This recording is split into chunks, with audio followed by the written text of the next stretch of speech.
soru kısmına geçiyoruz ve söz sizin. Buyurun. Dear guests, now our 10-minute question and answer session started. You may now ask our speakers your questions, please. Evet, buyurun.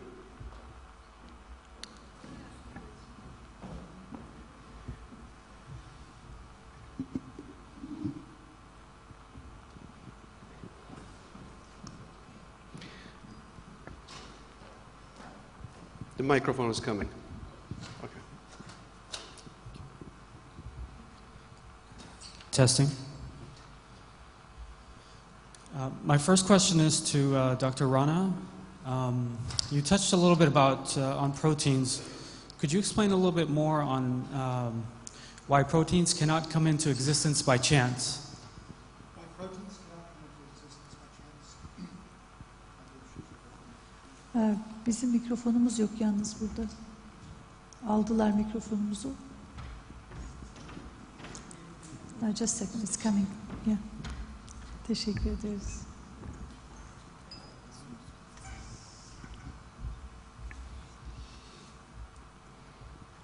I think to address your question, one of the big problems I think confronting origin of life research is how do you account for the origin of information?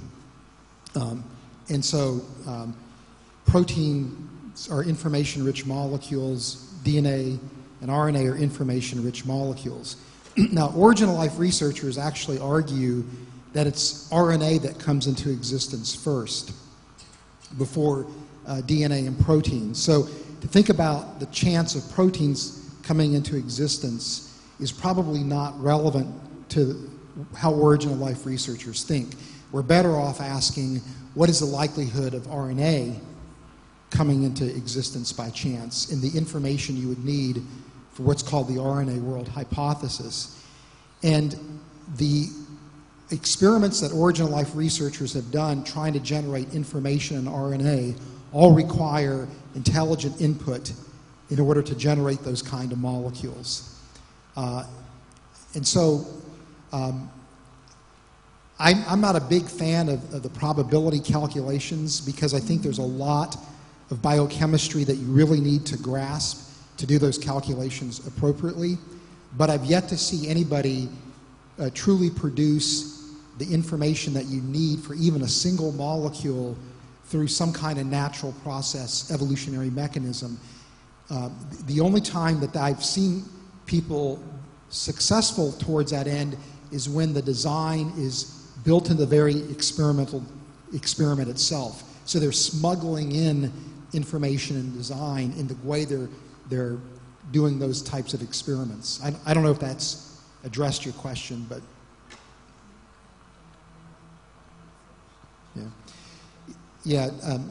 AJ suggested that maybe I offer a quick comment on why is it that the origin of life community is so committed to an RNA world.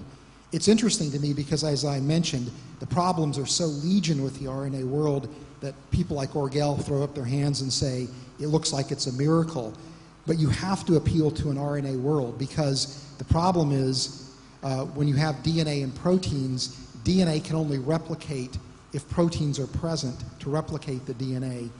But you can only get proteins if you have DNA. This is called the chicken and egg paradox. And the only way out of that paradox is to say there was some other biochemistry first that then gave rise to that DNA protein world.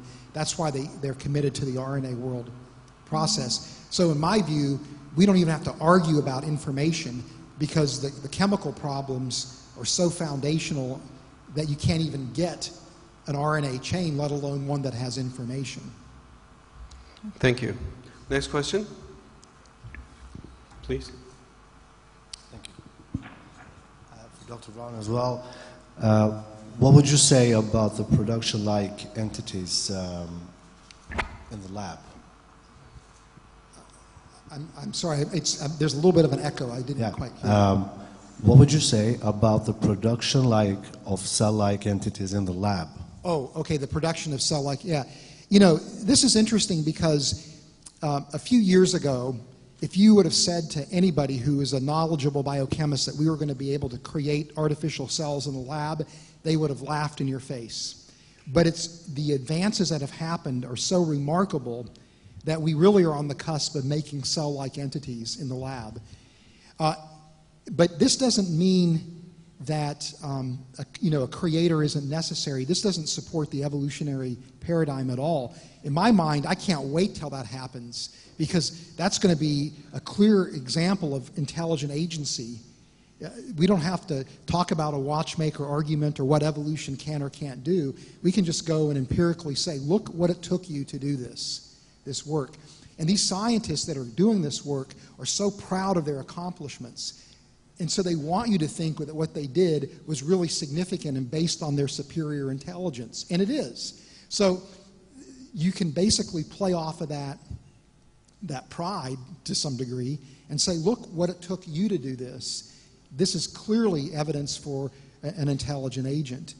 But the way I like to think about the work in terms of making cellular life is similar to the construction of an automobile, as AJ was mentioning. An automobile operates according to the laws of chemistry and physics. We can assemble an automobile, but ultimately the automobile requires a mind to undergird it. And I think this is really what synthetic biology is showing us. For me, I think there's not going to be a more powerful case for a creator we can make in the upcoming decades than the work that's happening in synthetic biology.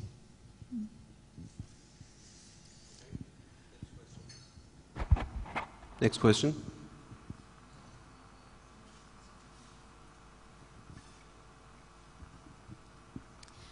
Sunumunuz için teşekkür ediyorum öncelikle. Ben de sizinle aynı fikirdeyim. Anlattıklarınızla ilgili Bir saniye kulaklıklarını taksın. Kulaklıkları yok şey için, Evet. tercüme için.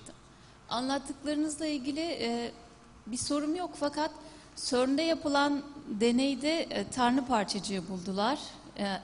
Son okuduğum haberlere göre. Bununla ilgili ne diyorsunuz? Birkaç cümleyle fikrinizi merak ediyorum. Yeah, that's above our pay grade. We're just biochemists. And this is a particle physics question. But lucky for you, there's a guy right here, Jeff Zwirink, who is a physicist who could answer that question. We could actually invite Jeff up now to answer the question. Is that Yes, okay? Jeff, can you come up and answer Or the we question? can Why wait not? for... Why not? We can do that if you or we want could to. wait. Or you I don't- can I'm answer sorry, I it don't right wanna- there or there. Orada da cevap verebilir soruya isterse. Tabii. Is that okay? Yeah, that's fine. Mikrofonu alabilir miyiz? You can. What can you tell us about the discovery of the God particle? The discovery of the God particle, I will say, first off, that's a term that no scientist uses for that particle. It's the Higgs boson. The reason why it's important is that it helps us explain why all the particles that we know of have the mass they do. And so it doesn't create mass, but it says that we understand the mechanism by which all the particles have the mass they do. And if they didn't have the masses that they have, then a universe where the complexity that life requires wouldn't be possible. And so it is, from a scientific perspective, one of the last pieces of, or one of the last particles in our standard model that we thought was there, that discovering it says, yes, we're really on the right track. And it's important because it helps us understand why everything has the mass that it does. And it really points out that we live in a universe that does seem to be designed for us. And as an interesting feature, the mass that it has says that our universe probably isn't going to stick around too much longer. Now, to an astronomer, not too much longer means another few billion years. So this isn't imminent, not like the universe is going to collapse or anything. But it does say that our universe is going to decay away and not exist in not too awfully long. And I think that's an interesting feature from a theistic perspective. Thank you. So next question, Can I ask a question to Ms. A.J. Roberts? please.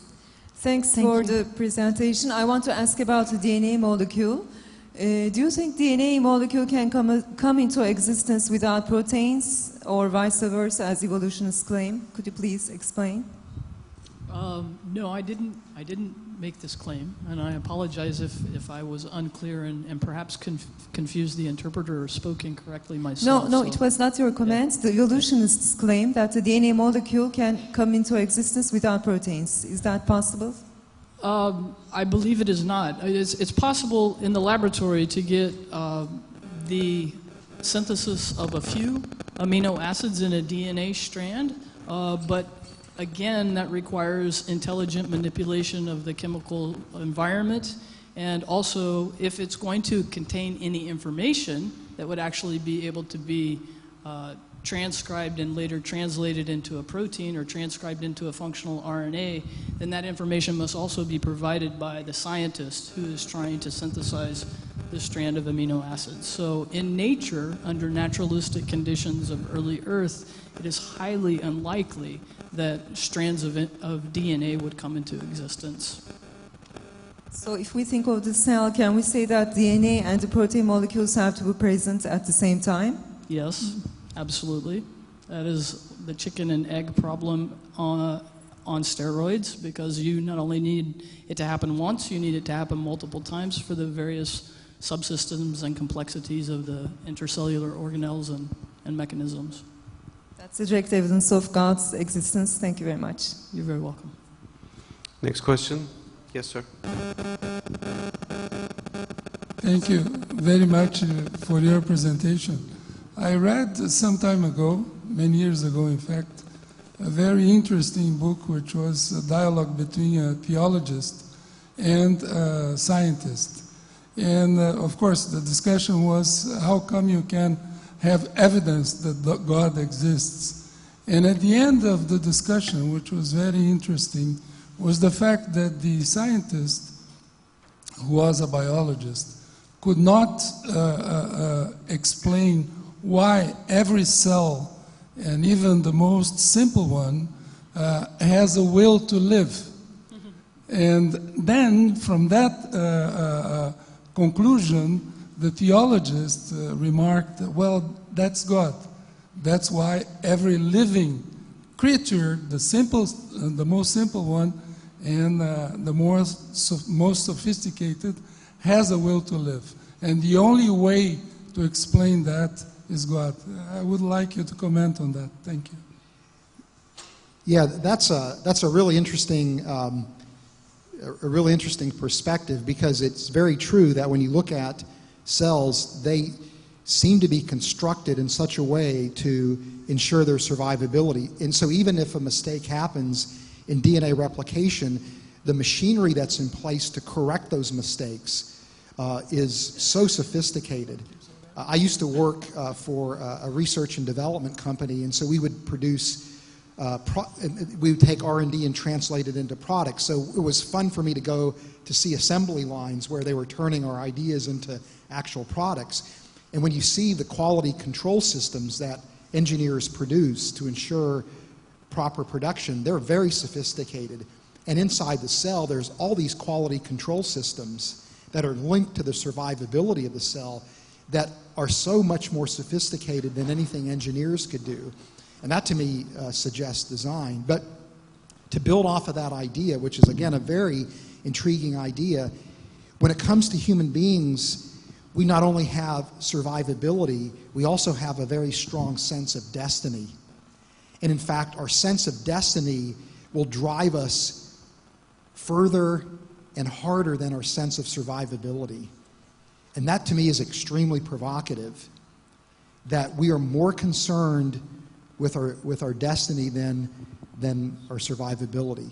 Though we do want to survive, of course, and those mechanisms are there. And that really suggests that we are created for a realm beyond where we're at now, for me. So very interesting thought. Thank you. Thank you.